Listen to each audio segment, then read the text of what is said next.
What do you suppose this thing is? Well, you put it on your bicycle chain like so, you add some oil to it, and then you can control the flow of oil with this valve as you cycle your drivetrain. Do we need this? I'm not so sure, but thank you for sending me something that I haven't seen before. Now that this thing is filled with oil, I'm probably gonna just leave it on the workbench and just open the valve anytime I need oil. I love when you guys send me 3D printed stuff. Here's another one, the Amphibian. What do you think this does? Well, actually, it allows you to put 2 bottle cages on your bike. So you remove your existing bottle cage and then you bolt this on, and then you can put the bottle cages on your bike on kind of either side of your down tube. Now, that's a lot of extra weight and it's not quite as stable, and so they include these big heavy duty zip ties which kind of do the job. Now, when I tested this, my knees were sort of brushing against the water bottles, but because they clear the frame so well, you can actually move them up the down tube, one bolt, and then supplement it with zip ties and you're good to go.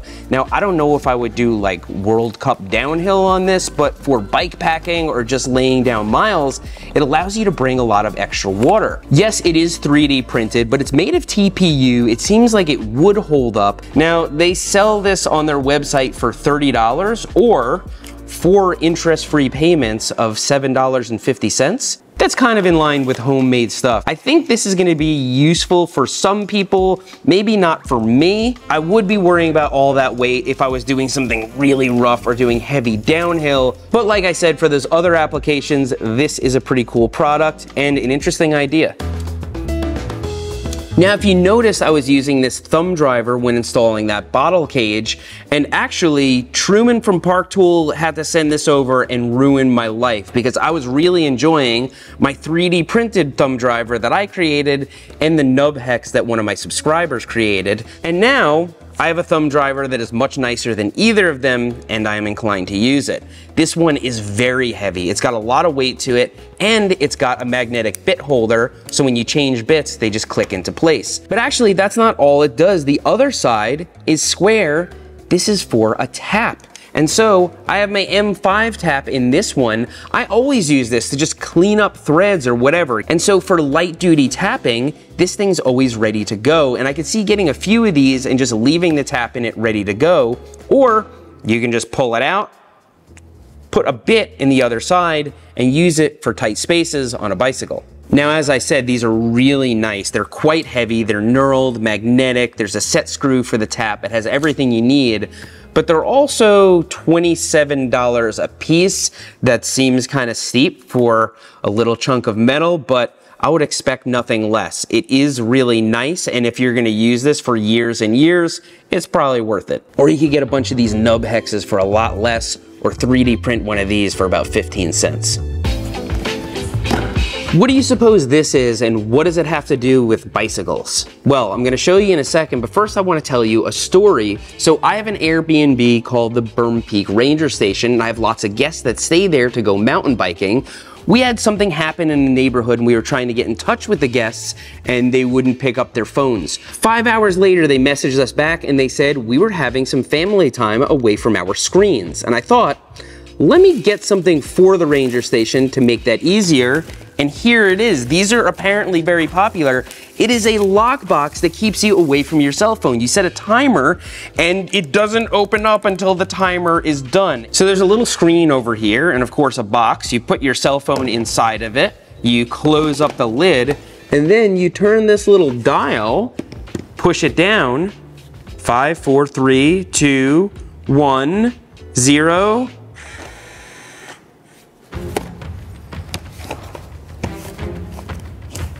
I can't get the phone out.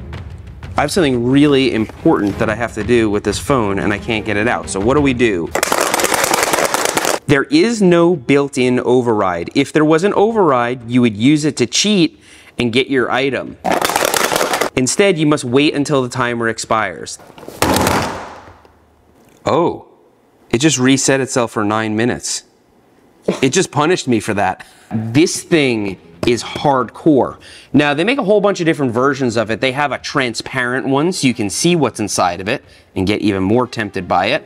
They have small ones, large ones. I would probably go for the large ones so you can put whatever you want in it. They range from $60 to $70. That's pretty fair for what it is. This thing is substantial.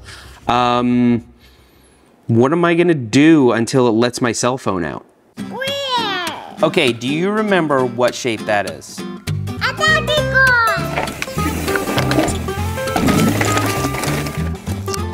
All right. What did I need my cell phone for?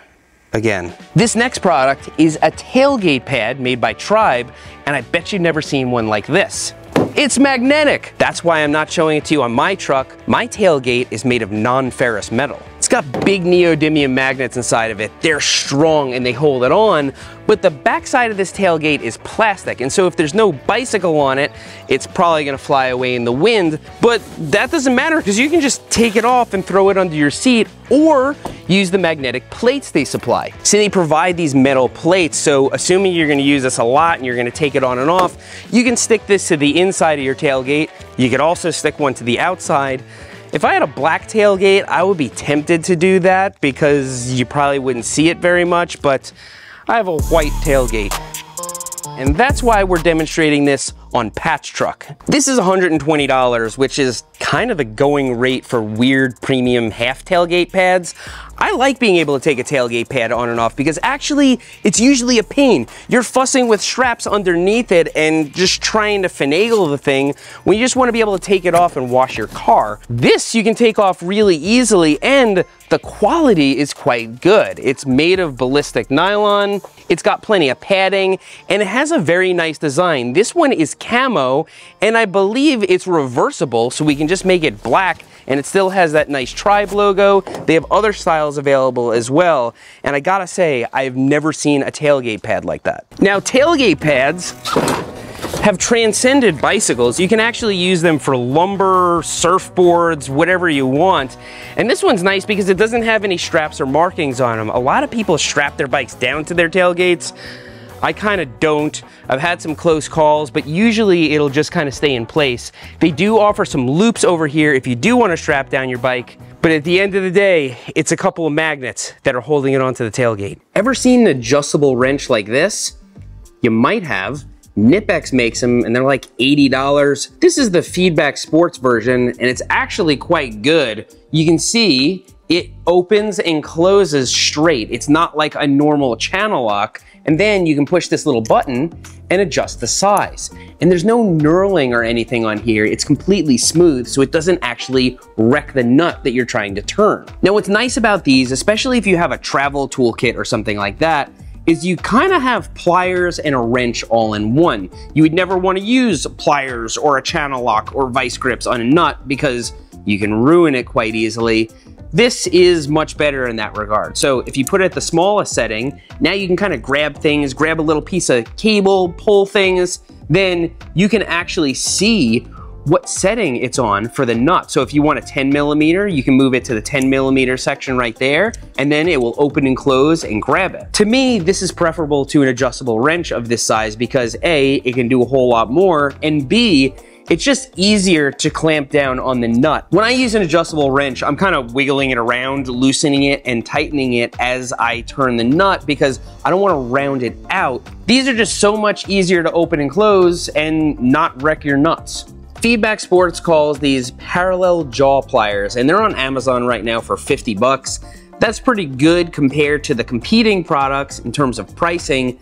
I don't know if it's as refined as the Knipex ones, but these are gonna do everything I need them to do, and I'm gonna enjoy using them.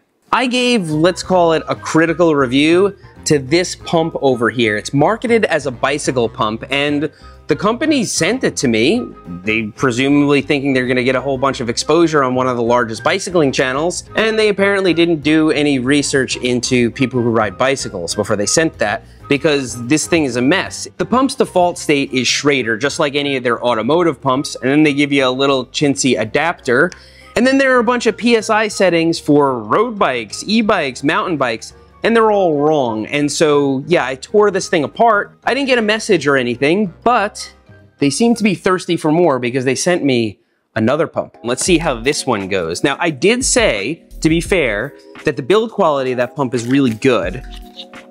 Interesting. This appears to be heavier and it's in a different, oh, okay. Natively, this works for Presta or Schrader. You don't need an adapter or anything. I would say if you're gonna market something as a bike pump, it has to do that, especially if it's $70. What does this one cost? I'm seeing this for 50 bucks. That's pretty good. Okay, so 2 major improvements. It's cheaper. Let's see what they did with the settings. Hey, it just got a normal PSI setting. You can just set your PSI and then presumably turn it on. It has every single thing that I asked for. So either they sent me a pump with better features, hoping that I would give a good review for it, or they designed this based on the review. I don't know. I haven't my address is out there. People just send me stuff. We definitely had an influence on those Walmart bikes. I wonder if we had an influence on this. This is pretty cool. I'm gonna try it on a tire. Okay, so we'll pump our Brompton up to 85 PSI, connect it to this valve stem, and then it looks like it kind of sits on the ground. It's not the loudest pump in the world, and it's not the quietest. Pretty good. I can feel the air coming out of the bottom, and it seems to be working relatively quickly. These are pretty small tires, though. And there, it stopped. That was the charge that it had when it arrived to me in the box. I'm gonna test this long term, and if it works really well, I would honestly recommend this. It is $50. It's very simple. It is good for bikes. Great fit and finish. I mean, this is a pleasant little pump. So here we have a full suspension cross-country bike. If I wanted to take a really long day trip or go bike packing, not a whole lot of space here for frame bags, but this company Aero apparently has a solution. I'm about to try it out. So because full suspension mountain bikes almost never have rack mounts, you attach this to your seat stay, and it has some really ingenious clamps. This is very well engineered. Now, once it's installed, you have this cradle on top, which you can use to attach one of their dry bags or one of your pieces of luggage. And they have all sorts of adapters you can buy on the website so that you can hang panniers or side bags. The rack is $150, and I'm sure you can keep going on and on and on if you keep buying accessories. So let's throw a bunch of knee pads or something in this dry bag. Okay, nice and loaded up now. This is a very heavy duty dry bag. This is made to be used. It's actually so stiff, it's a little bit tricky to close. There we go. Now you can see there are these 2 little loops over here. So I would imagine that it depends on the bicycle you're putting it on, but on this one, it's jammed right against my seat and does clear the dropper post, but just barely. And so I have to kind of put it right up to the edge, and then it doesn't really line up here. If they did line it up, it would be overlapping my seat. And so not good for smaller riders like me. This is gonna be if you are a behemoth with a really long chainstay. Oh, maybe we can turn it like this. That would work. Yeah, this is too well engineered for them to have not thought this through. And so there are pretty much an infinite number of ways that you can configure this thing. Wow. Well, that works. That clears the seat. I guess they thought of everything.